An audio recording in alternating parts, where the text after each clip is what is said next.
اور اب آپ کو بتائیں کہ راولپنڈی میں یوم عاشور کا مرکزی جلوس تیلی محلہ امام بارگاہ سے برآمد ہو گیا ہے۔ جلوس میں کثیر تعداد میں عزاداران شریک ہیں۔ شبیہ علم اور ذوالجناح کا جلوس اپنی منزل کے جانب گامزن ہے۔ مزید جانتے ہیں نمائندہ بول نیوز اسرار خان سے۔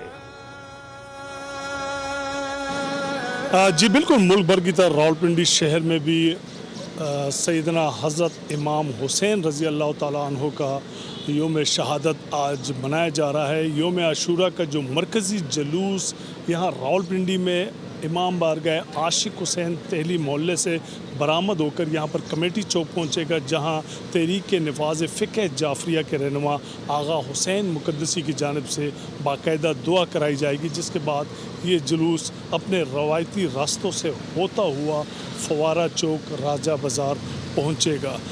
راستے بھر میں جلوس کے جو عزاداران ہیں ان کی سہولت کے لیے مختلف جگہوں پر سبیل اور لنگر اور نیاز کا بھی اہتمام کیا گیا ہے، اور اس کے ساتھ ساتھ جلوس کے جو راستے ہیں وہاں پر جو بلند بالا عمارتیں ہیں وہاں پر ماہر جو ہے وہ سنائپرز جو ہے وہ تعینات کیے گئے ہیں، اور سیکورٹی کے ہی حوالے سے جو ہے سیف سٹی پروجیکٹ کے سے تقریباً 2500 کیمرات سے اس پورے راولپنڈی شہر اور جلوس کی نگرانی کی جا رہی ہے۔ اور یہ جلوس اب سے کچھ دیر بعد یہاں پر باقاعدہ آئے گا، یہاں پر دعا کی جائے گی، اور دعا کرنے کے بعد جلوس اپنے روایتی رستوں سے ہوتا ہوا فوارہ چوک پہنچے گا، جہاں پر نماز ظہرین ادا کی جائے گی اور علامہ حضرات اور ذاکرین کی جانب سے فلسفہ شہادت بیان کیا جائے گا۔ جی سبسکرائب کریں اور بیل دبائیں تاکہ کوئی خبر رہ نہ جائے۔